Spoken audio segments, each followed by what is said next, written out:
Hi, and thank you for joining us here at the Veterans Corner with New England Veterans Liberty House. I thank you for joining me today. Today's today's show, I was actually really debating whether or not to do this show today. We had a couple of candidates that we were going to bring on, but really was debating whether or not to do this show. I want to first apologize for the studio setting. This was a spur of a moment type deal, and really didn't have enough time to give the studio enough time to set up our flags that you normally see behind us, so my apologies for that.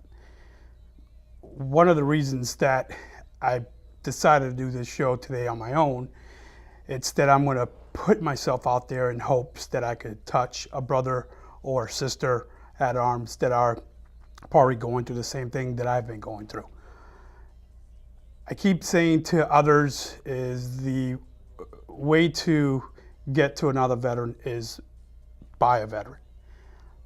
And I don't mean that to be condescending or make any other disparaging comments about anybody else. It's just the facts are that I think you're going to be able to approach a veteran and get that veteran the assistance that they desperately need if it were another veteran that was approaching. In my case, I've been MIA for a couple months.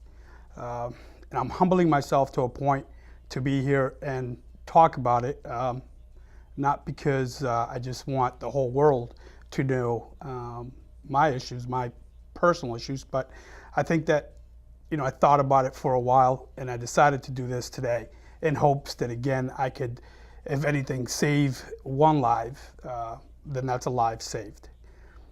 In the last 2 months, as some of you know, I've been in and out of the VA.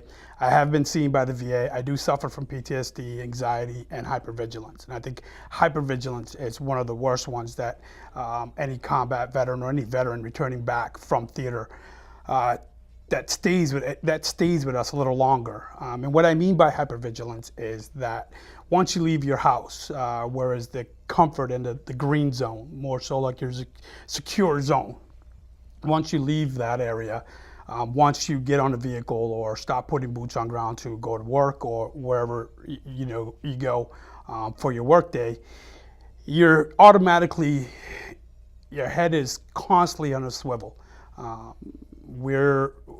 As a combat veteran, and I'm not alone out here, there's many of my brothers and sisters that are going through the same thing, is as we step outside our doors and our heads are constantly in a swivel, we're looking for things that are out of place. We're looking for things that, it's the what ifs. What if this happens? And what if, we have that somebody that comes out of this area? How are we going to be able to neutralize that threat? Or we're going to, say, a restaurant to eat for a meeting, or with your kids, you're going into a restaurant, you're looking at your exits, you're looking at possible weapons on the table, on the floor, something that you might be able to grab to keep your loved ones safe.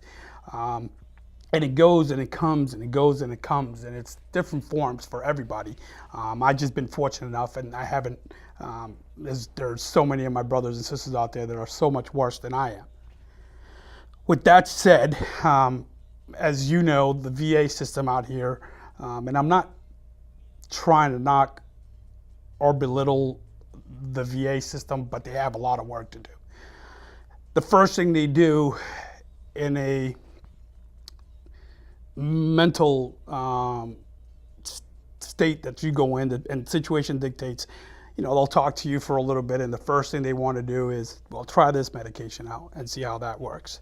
If that doesn't work, well, we'll come back and we'll try another medication out. And if that doesn't work, we'll continue to go down the list of medications that the VA gives for PTSD or hypervigilance or anxiety. Well, at one point, you're up to 17 pills a day. That is really the quality of life being under the influence of so much medications. It's almost non-existent. You're going through the numbers, but you're physically there, but you're mentally really not there. And so as veterans, we're definitely not the ones that quit or falter, and we'll continue our mission until it's complete. But you're so mission focused that you kind of lose track of your own well-being at times, and that's what happened to me. So I've been gone for a couple months. I decided to stop all my medications against doctor's advice, obviously. Um, and it turned around and actually bit me because by not keeping on my medications for my anxiety and medications for my hypervigilance and whatnot, I started spiraling out of control, which now I wasn't able to leave the house without really, having an anxiety attack.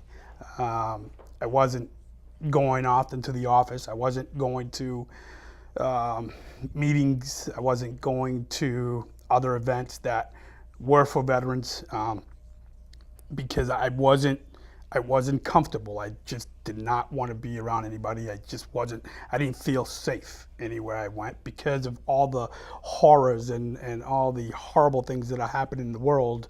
As a combat veteran, you know that it's we went to third world countries to fight over there, but we know that it could come to our backyard at any given time. So, and also having kids, I'm always trying to safeguard my kids and always trying to tell them, don't go here and don't do this. When you see a large crowd mingling, just, disperse and get away from that and make yourself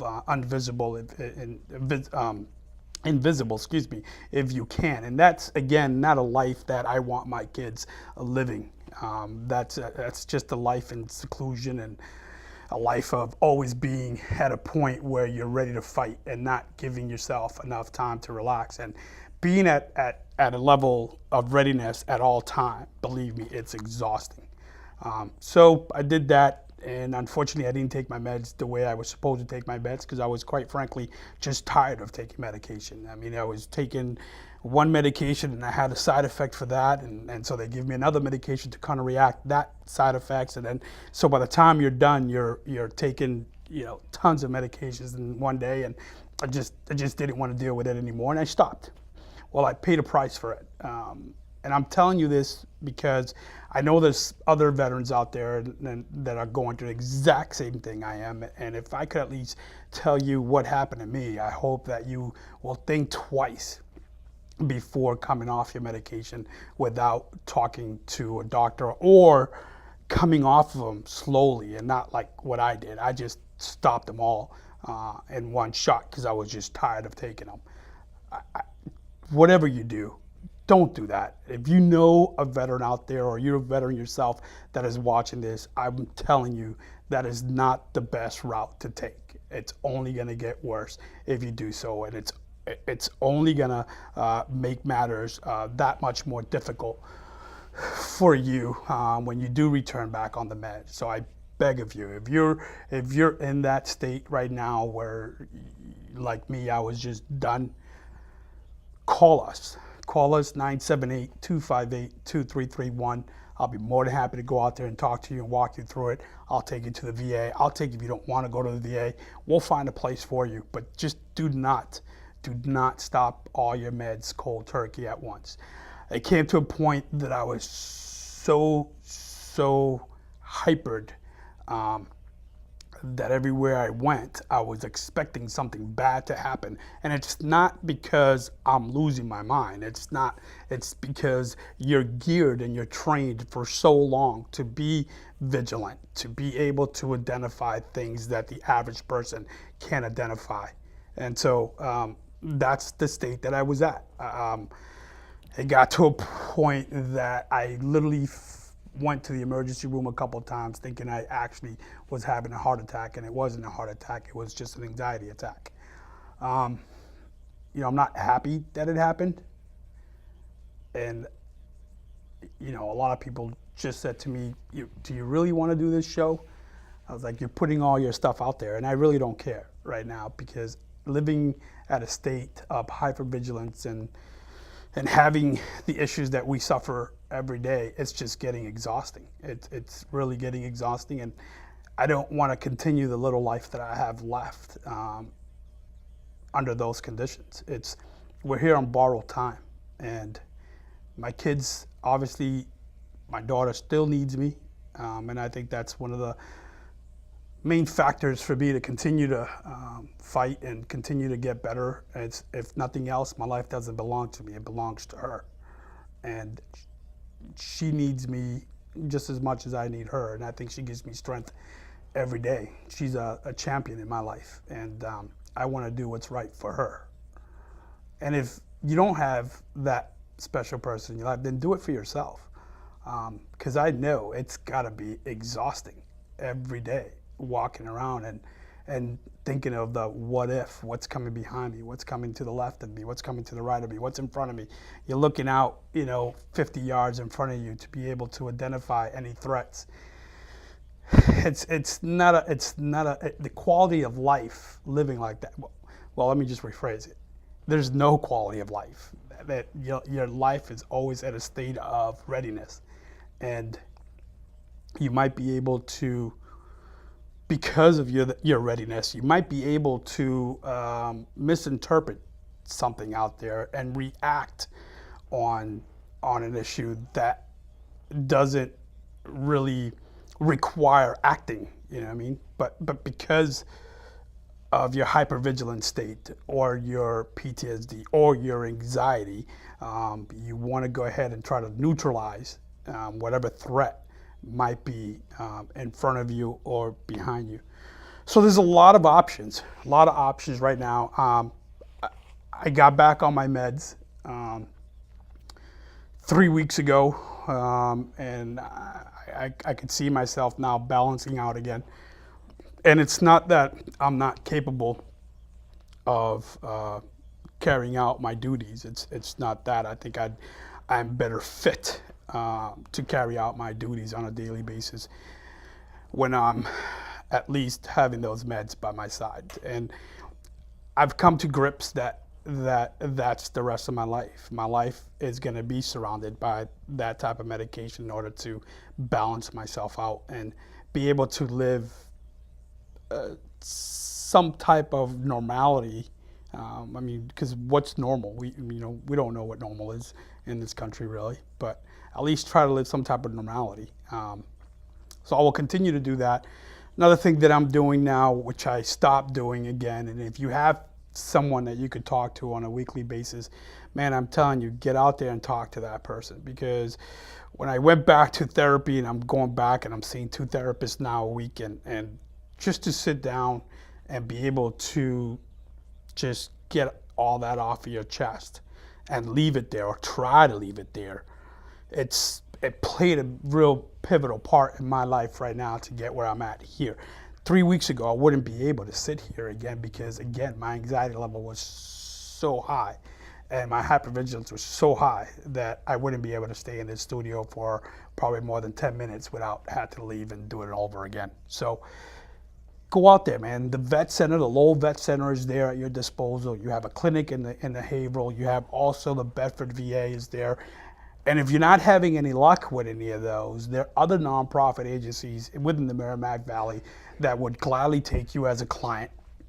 I also know that there's other resources. There's groups, there's vet-to-vet groups, and there's other methods that they're using now in the Lowell Vet Center. They have they now have like a PTSD yoga seminar. I haven't tried that out yet, but at this point, I'm willing to try whatever it is that I could try to better myself and get me to a point where I'm at least a little bit more relaxed in an outdoor environment versus not. So they have that. They have plenty of services there. One of the individuals that you could reach out to, his name is Richard Barbado. He is by far one of the most kindest and caring veterans, and generally cares for the well-being of other veterans, and he will get you in there as soon as possible. What I like about the Lowell Vet Center is that you don't have to wait 30 days to get an appointment. If you need to see someone right away, they'll get you in right away within, I think, 24 hours, which is remarkable. There's vet centers all across Massachusetts, but if you want some more information again about other vet centers, you could call our office, or you could go on the I think it's massadvisor.com, if I'm not mistaken. It's a state website that has all kinds of resources and all the vet centers that are available across Massachusetts. And there's also our website. You can visit our website, and our website has also some information for you to get so that you could go into the proper medical facilities to address your concerns. Again, I could sit here all day and tell you to go out there and get that assistance, but you're gonna have to do it. You're gonna have to want it, and you're gonna have to want to change your life and at least a little bit of life that we got left, live it, peacefully and outdoors if you can. Living inside a home, and my home, I found it to be secured because as a combat veteran, we're always looking for line of defenses. So my first line of defense, I live in about a 1,300 square foot home, and I have like 16 cameras in my house. And there's no way that you're gonna crawl up in my house and me not see you. So that to me, people, well, that's kind of overkill. I'm like, yeah, it might be to you, but it's not to me. I've been able to sleep better if I cover all my sectors. That's the mindset we have as combat veterans. And not everybody has that mindset. And believe me, you're blessed for not being able to be at that mindset. So my second line of defense is my alarm system. So I have maybe 5 or 6 sensors throughout the home, and then I have window taps and door taps. So if you get by my video surveillance, I'm gonna pick you up with all my sensors or my taps in my window and my doors. If that doesn't work, well, my third line of defense is my dog. I just got a dog about a year ago, and we were training him to become my PTSD dog, or my service dog. Has a long way to go, and failed a couple classes, but I'm still very hopeful that they'll continue the classes with him. So that would be my third line of defense, right? So now if they bypass my video surveillance and they bypass my alarm systems and my sensors, my dog is going to pick it up. Obviously, they have better senses than we do. So if I hear my dog barking, then I know that there's a threat out there, some type of threat. I don't know what threat it is. If I can't pick you up on my cameras and I couldn't pick you up in my alarm systems, but I know my dog is acting in a way that is not normal, then I know there's something wrong. So that's going to alert me to get up and start searching. So the problem with this is that you're constantly in that mode. You're constantly in that hypervigilance and security mode that your mind just keeps playing tricks on you. And we expect something to happen. So you're living at that level constantly, but we don't want to go beyond that, below that, because if we're not ready for something to happen, then it might cost us some harm or death or whatever it is that we're thinking about at the time. So we keep ourselves at that level. So it's difficult for me to go to sleep at night, and I'd give my right arm to sleep 6 hours a night. I haven't seen 4 hours a night in ages.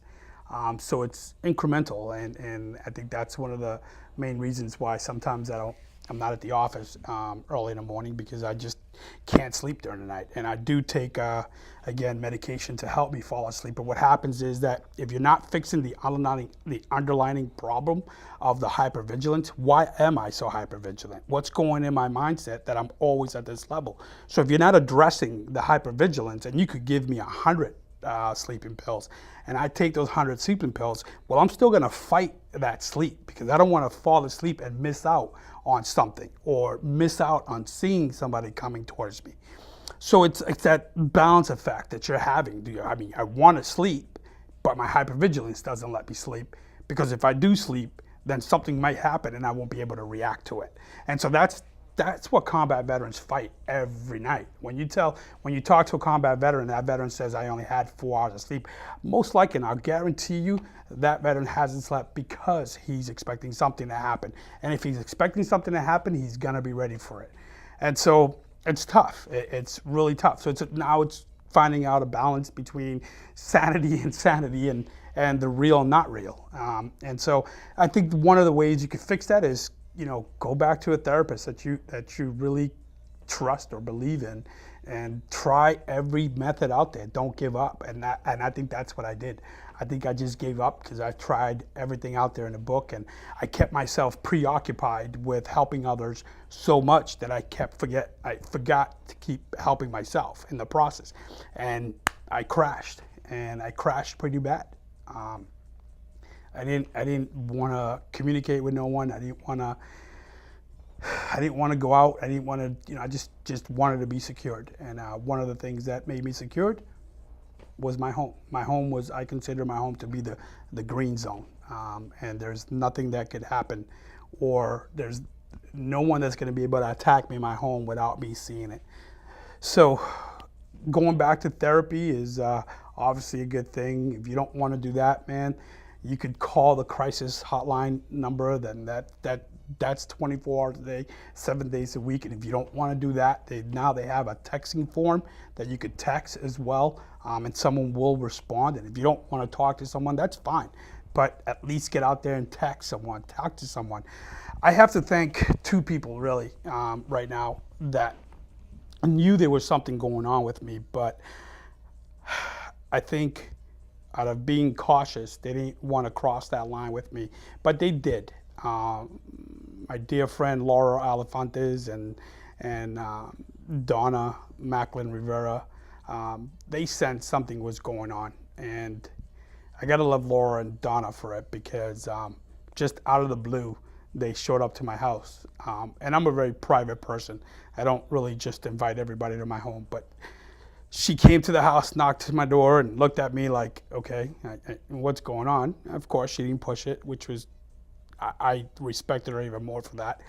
But she came in, sat down, and we had a chat maybe for about 10 minutes, and she went on a merry way. But what got me was that she went out of her way to make sure that I was okay. And she physically went to see me, you know what I mean? And Donna did the exact same thing. Out of the blue, I'm in the back deck of my house, and I see a white van. I thought it was Donna, and it was. She came up, she went up to the porch and just sat down and talking with me. And that's what I mean. You don't need to go up there. Just if you see somebody that's in those conditions, or you feel that there's something different about that individual, go out and reach out to that individual. And I'm gonna guarantee you they're gonna love you for it, and they're gonna respect you and admire you for it. In my case, I respect and admire them so much more for that, because they sense something, and they reacted on it. And I think sometimes you need that, and sometimes it's not just family that does it. It could be someone else. The perfect example is Laura and Donna. They're not family, but they went out of their way to make sure that I was okay, as long as they put eyes on me. And I told them, I didn't tell them the whole story, but I told them I'm good to go. I'm going to be doing something. But you couldn't fool those two, because they knew I was trying to pull the wool over their eyes. And they continue to call or text and just to check up on them. And if you know someone that's going through that, man, just text them. Say hello. Hey, I'm here. Or, by the way, I'm going to go over. If that person continues to shut you down or tells you not to continue to come to the house, there's something wrong, and you guys need to react on it. If you yourself don't want to go, pick up the phone, call 911, have them go do a welfare check. There's so many options out there right now, but if you do sense that someone is a little bit distant from you, and that wasn't that person the last 2 months, then obviously there's something greater and that needs to be addressed. I'm saying this today and putting myself out here, not because I'm ashamed of what I'm saying or what I've done. There's things that we had to do in life in order to, or we did things in life so others could live, pretty line. Where the guilt and the shame is always going to be there. But you know what? We did it for God and country and our families. And so that's the stuff that I have to deal with, and I have to adjust as I go. So again, if you see any veterans out there, please call us. I'll go out there myself and visit them with you if you like. So it doesn't matter what era they're from. World War II veterans, Korean War veterans, which World War II veterans, not very many. Korean War, Vietnam War, Desert Shield, Bosnia, Panama, any era. We all went through the same thing. maybe 50% of our military right now has one form or another, has PTSD in one form or another. So reach out to us. So thank you for listening, and please give us a call if you know you need any assistance, 978-258-2331. I'm going to touch on something really quick that's near and dear to me, and I've been really aggravated about this. We've been working, well, let me take that back. If you know of anyone that's under the care of Merrimack Valley Elder Services, I want you to reach out to us. You don't have to be a nonprofit, you don't have to be a veteran. It could be a non-veteran as well. We had a few veterans that were supposed to be under the care of Elder Services, and they dropped the ball pretty bad on these two veterans. So much so that one of our veterans was going to lose his house. And thank you to Veterans Assisting Veterans, the Owl Diner charity in Lowell that stepped up like champions and helped stop the foreclosure for this World War II veteran, which the president of the VAV said we should be honoring these World War II and treat them like national treasures like they are. So make a long story short, there's been a couple rumors or innuendos now, and Merrimack Valley Elder Services is trying to change the narrative. Gentleman had about 20 grand. We couldn't help him with other services because he had 20 grand in his bank account, and therefore we weren't able to get him the Mass Health or Chapter 115 or other services that would readily be available to him, because one is that he didn't pay into the system. When he got out of World War II, he was part of Normandy, the Battle of the Bulge. He kind of isolated himself, so he took odd jobs under the table for the remaining of his life. He's 92 today. Dropped the ball on him a couple times. They're coming up and using the excuse that our World War II veteran refused services. You tell me one veteran out there that you go and offer help to, and he's going to say yes right away. Excuse me. If that happens, I need to know, because I don't know of any veteran out there that you go up and offer services and they're going to say yes right away. It's not going to happen. We do it a little different. When we go into the house and we see he has no food, and you ask that he has food, or ask him if he needs food, and he says no, well, you do it anyway. You bring him the food. It's up to him afterwards. If he needs medical attention, you want to bring him someone, he says no, you bring the medical attention to him. Plain and simple. There's other ways to skin a cat. And what I don't agree with is, if that's your job and you're getting millions of dollars funneled into this organization, I want to know where it's going. Why don't you have more boots on ground? Why does one of your social workers have 90 to 100 cases? It's unsat. And what are we going to wait? How long are we going to wait for? This reminds me of the DCF case last year, where unfortunately we lost a child. And when the child was lost, that's when the whole gates were open, and they're just considered flooding all Massachusetts with all the negative impacts of DCF. Do we have to wait until one of our veterans passed away on their watch for us to do something about it? There's a lot of you guys that are calling me and telling me that you had the same response with Elder Services. I'm asking you, step forward. You don't have to give your name. I'll keep your name anonymous, and I'll protect your identity, but I need to know this stuff so that I could bring it forward to their chain of command. Well, maybe not their chain of command, because I already tried that once. It didn't work out too very well. But I'll continue following this through. If I have to go to the senators, congressmen, representatives, all the way to the governor, then that's what I'll do, because this needs to stop. They only give $500 a year. $500 a year for a senior citizen. What is that? $500 a year per citizen. But yet, they're top heavy. So all their top brass, I'm sure, are making a pretty good cash, where they could at least lay off a couple of those and put more boots on ground. Plain and simple, it's unsat any way you slice it. It's our responsibility to take care of our elders, and they gave their all to this country, especially our veterans. So we can't just sit around here and what if, or maybe, no. If they need services, you give it to them. Plain and simple. You're going to be there one day, and I'm sure I'm going to be there one day. And all I want to do is make this veteran's life whole again, and be able to put these services in place that when you and I get to the point of retirement, that these services are going to be there for us, and they're going to provide excellent services, not mediocre services, not subpar, because right now it's subpar services that Merrimack Valley Elder Services is offering right now. So if you know anyone, it doesn't have to be. It happened to 2 of my veterans, and 1 of my veterans, it happened twice. So this can't be an isolated incident. There's got to be more seniors out there that this has happened to. I'm not too worried about the seniors that have loved ones that come and visit them on a weekly basis. The ones that I'm worried about is the ones that have no one. And have elder services taking care of them. What's happening to them? So I want to know if you have an uncle, a brother, a sister, a grandfather, a father, a mother under the care of elder services, reach out to me, please, 978-258-2331. First thing we want to do is we want to identify those veterans, because we want to get involved. The Veteran Service Office here and myself, we want to identify those veterans so that we can provide the proper services they deserve. I'm going to leave it at that, and I hope that you all will reach out to me, because again, it's like anything else in this country. If you want something done, you're not going to be able to do it by yourself. I need your help, and I need your assistance to make sure we make a wrong right again. So thank you again for staying with me. Greatly appreciate you guys listening to me rambling on, and join us next time. And like I always say before we leave, go out there and make a difference in someone's life today. Thank you.